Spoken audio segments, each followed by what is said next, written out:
میں ضرور یہ کہنا چاہتا ہوں، کیونکہ اللہ سے اور اپنے کو کیا تعلقات ہے، یہ سبب اور یہ کچھ نقص اپنے خود کو نہیں جانتے، بس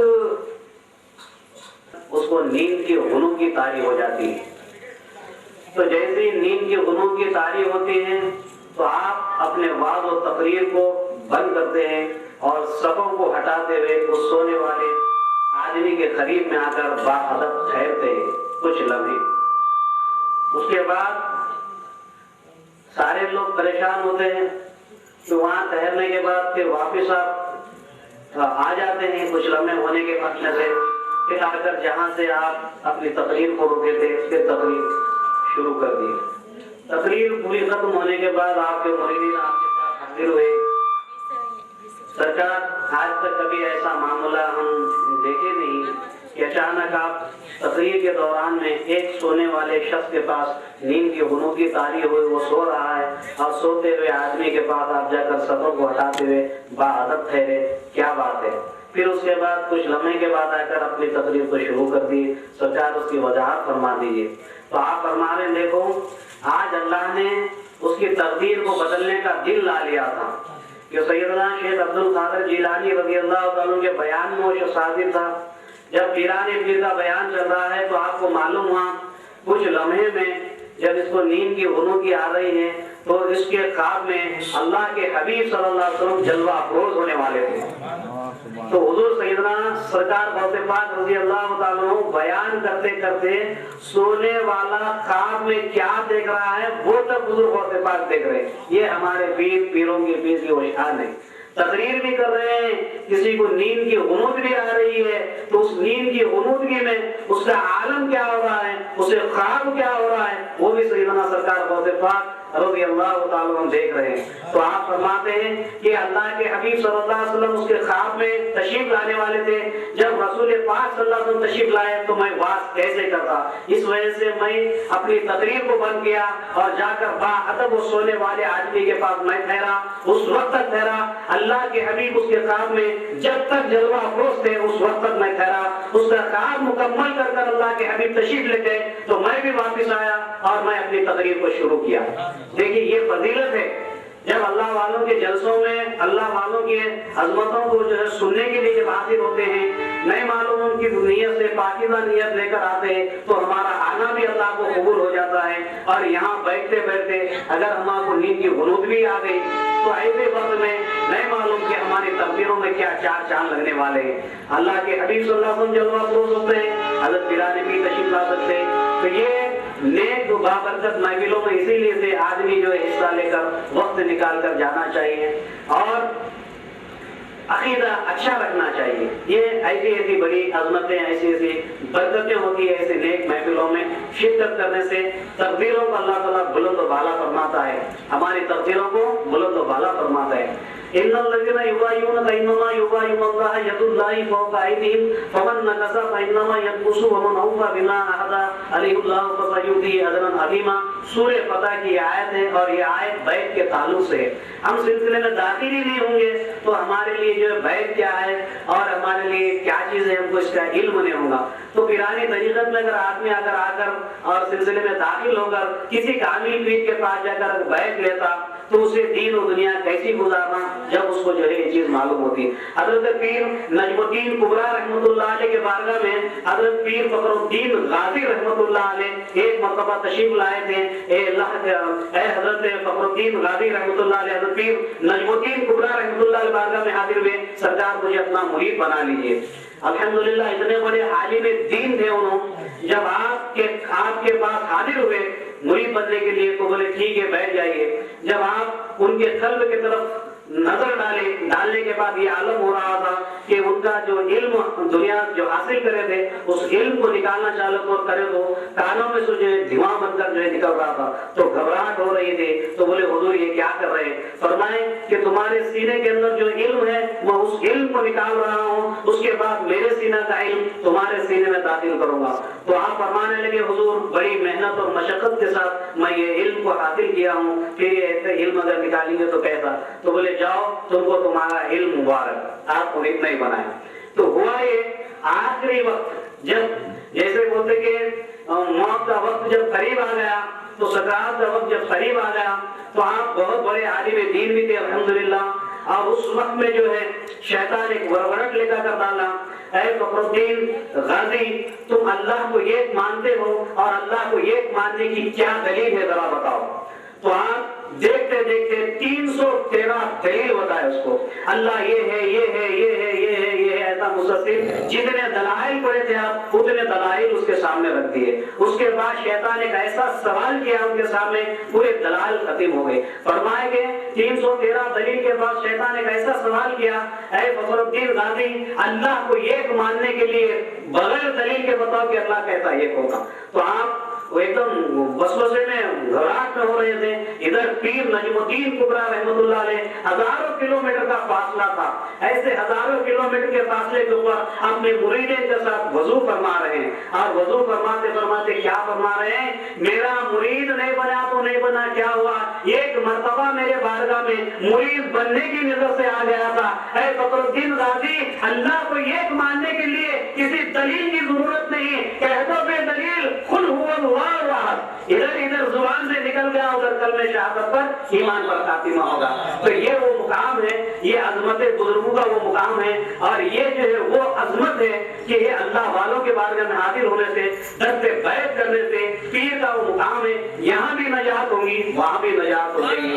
اگر کسی اسکول کے اندر ہم پڑھ کر نکلتے ہیں، کسی کالج سے پڑھ کر نکلتے ہیں، ہمارا کو ایک سند اور سرٹیفکیٹ دیتا ہے کہ ہم ڈگری حاصل کر چکے ہیں، لیکن یہ وہ ڈگری ہے اللہ والوں کی جس کو یہ وہ سند ہے۔ پیر جب سلسلے میں داخل ہونے کے بعد اپنا شجرہ لکھ کر دے سکتا ہے تو قبر کے اندر کوئی چیز نہیں لے کر جا سکتا ہے، بلکہ اپنے پیر کا شجرہ ساتھ لے کر جا سکتا ہے۔ اتنا اللہ نے اتنا بڑا کرم فرمایا، یہ کالج کی سند اور سرٹیفکیٹ تمہاری قبر میں رکھنے کی اجازت نہیں دیتی، لیکن اللہ کا کتنا بڑا کرم ہے کہ سلسلے میں داخل ہونے کے بعد اپنے پیر کا شجرہ اپنی قبر میں ساتھ رکھتا ہے۔ اگر اس کا عقیدہ اچھا ہو اور اس عقیدے کی بنیاد کے پر اگر ایمان پر اگر خاتمہ ہوگا تو وہ سجدہ یہاں بھی کام میں آئے گا وہاں بھی کام میں آئے گا۔ اسی لیے بیعت جب کرا تو بیعت کا طریقہ معلوم ہونا چاہیے، اور گناہوں سے بچنے کے لیے آدمی کو جو ہے اللہ تعالیٰ کئی ایسے چیزیں اللہ والوں کی ہمارے پاس اللہ تعالیٰ ایسے مثال ہے الحمدللہ۔ اگر آدمی توبہ کرنے کے لیے اگر ارادہ کر لیے تو اس کے لیے بہت ساری چیزیں ہیں، لیکن آدمی آج گناہ پہ گناہ کر رہا ہے، گناہ کا خوف نہیں ہے، اللہ کا خوف نہیں ہے، اس وجہ سے جو ہے عالم جو ہے ایسا ہو رہا، نئی سو بیماریاں، نئی سو بلائیں، نئی سو مصیبتیں، نئی سو چیزیں ہمارے اوپر طاری ہو رہی۔ اس کی وجہ یہ ہے کہ ہم اللہ کی معرفت کو سمجھ نہیں رہے، اللہ کی عظمت کو نہیں سمجھ رہے، اللہ کے بزرگوں کو نہیں سمجھ رہے، اور علماء کرام کی عزت نہیں کر رہے، اللہ والوں کی تعظیم نہیں کر رہے۔ نہ تو ہمارے میں علم ہے، نہ تو ہم میں شعور ہے، نہ تو ہمارے میں کوئی اخلاق ہے، نہ ہم میں کوئی تمیز و تہذیب ہے۔ جیسے تم جیسے کریں گے ویسے ہی ویسا بھگت کر جانا پڑے گا۔ ایک بزرگ کا میں واقعہ بتا رہا ہوں، حضرت حذیفہ رضی اللہ عنہ کے زمانے میں بہت حسین اور خوبصورت بزرگ تھے۔ یہ کپڑے کی دکان میں آپ کام کر رہے تھے تو ایک ایسی جو ہے حسین و خوبصورت ایک محل کی رانی آپ پر عاشق ہو جاتی ہے اور اس دکان کے اندر آ کر فرماتی ہے کہ ان سے کپڑوں کو میرے گھر پر بھیج دو۔ تو آپ وہ کپڑے لے کر جو ہے اس کے گھر جاتے تو کیا کرتی، محل کا دروازہ بند کر دیتی، اور محل کا دروازہ بند کر یہ بولنا شروع کرتی، میں آپ کے حسن پر عاشق ہو گئی ہوں۔ تو آپ جسم کو مست کرنے کے لیے قریب آتی تو اللہ کی وحدانیت اللہ کے ولی کو ستاتے ہیں۔ یہ اللہ والے کیسے چیزوں سے بچتے ہیں۔ اس وجہ سے شریعت میں کیا حکم ہے، کسی عورت پر اگر نظر پڑ گئی تو پہلے لا حول ولا قوت الا باللہ العلی العظیم پڑھ لیا کرو، کیونکہ اس سے بچنے کے لیے۔ اور عورت سے جب گناہوں کے اگر ہماری اللہ تعالیٰ شریعت میں اتنا بڑا حکم دیا ہے، نظر اگر پہلے بری ہو رہی تو پہلے نظروں کو بچاؤ، زبان کو بچاؤ، دل کو بچاؤ۔ تو بتائیے حضرت حذیفہ رضی اللہ تعالیٰ عنہ ایسے جیب بزرگ اب اس سے بچنے کے لیے کیا ترکیب استعمال فرماتے ہیں۔ آپ جیسے محل کا دروازہ بند ہو جاتا ہے تو آپ فرماتے کہ طہارت خانہ یہاں پر ہے، تو فرمایا ہاں طہارت خانہ ہے تو میں تھوڑا طہارت سے جا کر فارغ ہو کر آتا ہوں۔ تو آپ فوراً طہارت خانے میں جاتے، آپ سوچ میں پڑ جاتے کہ اس سے بچوں تو میں کیسے بچوں۔ تو آپ ایسا ہوتا ہے کہ خوف خدا کے لیے اور وہ غلاظت کو لے کر اپنے جسم پہ لگا لیتے ہیں، کم سے کم میں اس سے گناہوں سے تو بچ جاؤں۔ تو آپ غلاظت کی پرواہ نہیں کر کر اپنے جسم کو تھوڑی سے لگا کر جب باہر نکل جاتے ہیں تو وہ جو ہے محل کی رانی ایک دم کتراتی ہے، ارے کتنا غلیظ آدمی ہے کہ غلاظت کو لے کر آیا ہے، پہلے سے میرے محل سے باہر نکال دو۔ اللہ اکبر، آپ فوراً باہر نکل جاتے ہیں اور ایک تالاب کے اندر جا کر پانی نہ لیتے ہیں، خوب پانی نہانے کے بعد سجدہ ریز ہوتے ہیں، اللہ کا شکر کرتے ہیں، مولا اس سے تو بچا لیا۔ لیکن خدا کا کرم بھی تو دیکھو، اللہ نے ان پر کیا کرم فرمایا۔ حضرت حذیفہ رضی اللہ تعالیٰ عنہ پر حضرت جبرائیل علیہ السلام کو اللہ حکم فرماتا ہے، اے جبرائیل، میری محبت میں میرا محبوب غلاظت کی پرواہ نہیں کر کر اپنے جسم پر جو غلاظت لگایا، تم جاؤ اے جبرائیل اور ان کے جسم کو ایسا کر دو قیامت تک ان کے جسم سے کبھی قریب جدا نہ ہو جائے۔ اللہ اکبر، بتائیے کہ گناہوں سے بچنے کی وجہ سے اللہ کے خوف سے نہ بچے تو اللہ نے ان کو کیا مقام عطا فرمایا۔ میرے بھائی، اللہ اور اس کے رسول کو سمجھو، اللہ اور اس کے رسول کی عظمتوں کو سمجھو، کسی سے کچھ لینا نہیں، کسی سے کچھ دینا نہیں، اللہ اس کے حبیب کے صدقے میں خوف خدا پیدا کرو۔ ایک مرتبہ دنیا چھوڑ کر جانا ہے اور یہ دنیا سے ہم اللہ حقیقت کی دنیا کے اندر جا کر بسنا ہے۔ رہے ہماری عمر کتنے سال رہیں گی، اگر ہم جیسا کریں گے ویسا بوال ہمارے سروں پر پڑ جائے گا۔ اس وجہ سے گناہوں سے بچنے کے لیے بڑے بڑے اللہ والے کئی مثالیں دی ہیں۔ روڈ پر اگر کسی چیز، اگر کوئی چیز سڑک پر پڑ گئی ہے، کسی مومن کو تکلیف نہ ہو جائے، اگر وہ روڈ سے ہٹا دیتا ہے تو وہ بھی اس کی نیکی میں شمار ہوتا ہے۔ غریب ہے، اگر غریب ہے، کوئی صدقہ خیرات نہیں کر سکتا ہے، کسی کو ایک اچھی بات بولنا وہ بھی صدقہ دینے کے برابر ہے۔ لیکن یہ ایسا ہے کسی کے بارے میں یا غیبت کرو یا بغض رکھو یا بخیلی رکھو یا کیسا کرنا ہے تم کر لو، یہ ایک ایسی چیزیں ہیں جیسا کہ جو ہے حسد آدمی کے عمل کو کھا لے کر چلے جاتا ہے۔ بس میرا بولنا یہی مقصد ہے کہ اللہ تعالیٰ تم کو اور ہم کو نیک سارے انسان بنا دے۔ اس کی بہت بڑی برکتیں ہیں، بہت بڑی عظمتیں ہیں کہ کہیں بھی جاؤ اہل سلسلے کے اندر داخل ہو جاؤ، گناہوں سے بچو اور نیک راستہ اختیار کرو، سجدوں کی تڑپ رکھو، لوگوں کو برائی سے بچاؤ اور نیکیوں کی دعوت دو۔ اللہ والے سرزمین پر آئے اسی کام سے لائے، اللہ کے بندوں کو توبہ کرائے، اللہ کے بندوں کو اللہ سے ملانے کے لیے آئے۔ اللہ نے ہم کو پیدا اسی لیے کیا ہے کہ ایک دوسرے کو سمجھ کر خدا کے بندے کو خدا کا پیغام بتا کر جو ہے ہم کو رخصت ہونا ہے۔ اللہم صلی علی سیدنا مولانا محمد البارک صلی اللہ علیہ وسلم یا رسول اللہ صلی اللہ علیہ وسلم السلام علیکم یا حبیب اللہ صلی اللہ علیہ وسلم وآخر الحمدللہ رب العالمین۔ وہ چیز ہے ولایت کا فیضان، یہ ایک بڑی انمول چیز ہے۔ اسی لیے علامہ راضی نے بہت بڑی بات کہی۔ کیا کہی کہ دیکھو خدا کا عرفان آسان ہے مگر ولی کی پہچان مشکل ہے۔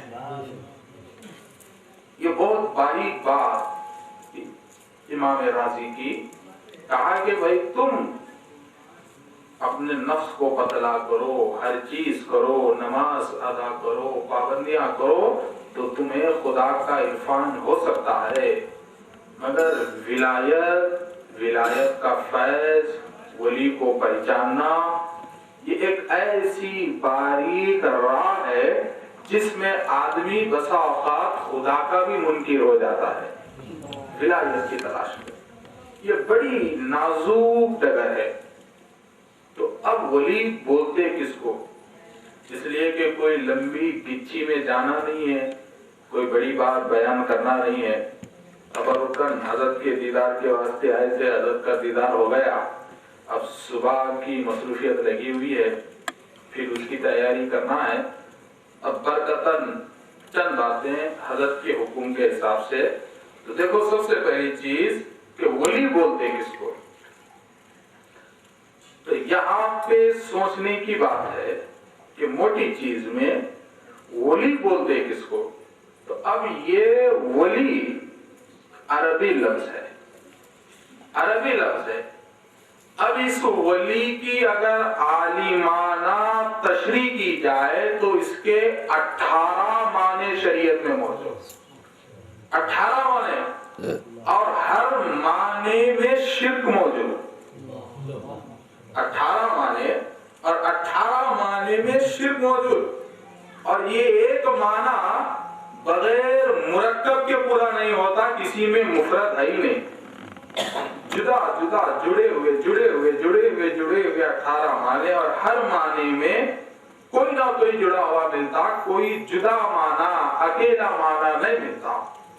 آخر کار ایک بڑا مشہور سمجھ میں آنے والے معنی کو مفسرین مقرر کیے کہ ولی کے معنی ایک ہوتے ہیں ملے ہوئے کے، اور دوسرے ہوتے ہیں سمائے ہوئے کے، اور تیسرے ہوتے ہیں گم ہونے والے کے، اور چوتھے ہوتے ہیں مدد کرنے والے کے، چوتھے ہوتے ہیں مدد کرنے والے کے، پانچویں ہوتے ہیں ساتھ دینے والے کے، اور چھٹویں اس کے اندر یہ بھی ہوتا ہے لفظ ولی الا پر بھی اگر لایا جائے تو لے جانے والا بھی ہوتا ہے، کہ بھئی راہ بتانے والا، رخ بتانے والا۔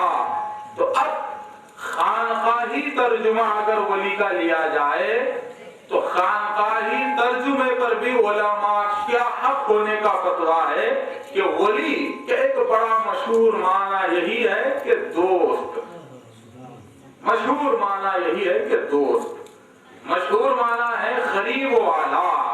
تو اب دیکھیے کہ ولی، اور پھر اہم بات، سب سے اہم بات، ہر لغت کو انسان نے مقرر کیا، ہر لغت کو انسان نے مقرر کیا، مگر لفظ ولی کی جو لغت ہے اس لغت کو خدا نے بیان کیا۔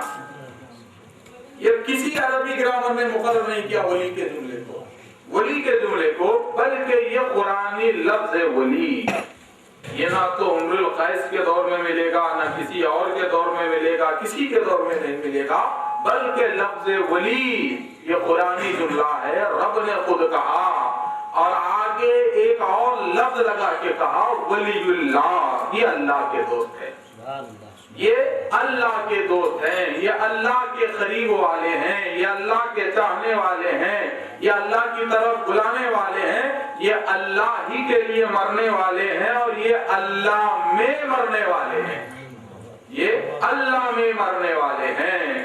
تو اب دیکھیے حضرات محترم کہ یہ ولی ہے، یہ اللہ کا دوست ہے، تو بھی ان بنا کب ولی، ان اللہ کا دوست ہوا کب، کیسے اللہ کا دوست ہوا؟ کیا ہوٹل میں بیٹھے بیٹھے اللہ کا دوست ہوا؟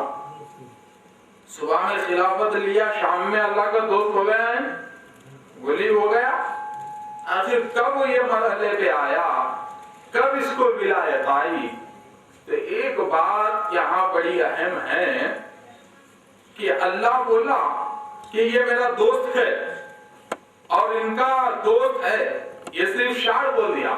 اب ولایت کا مکمل تعارف ہونا ہے تو ادھر رسول اللہ بتا رہے کہ ولی ہوتا کیسا ہے، رہتا کیسا ہے، اور اس کے پاس اتنی طاقت کیسے آتی ہے۔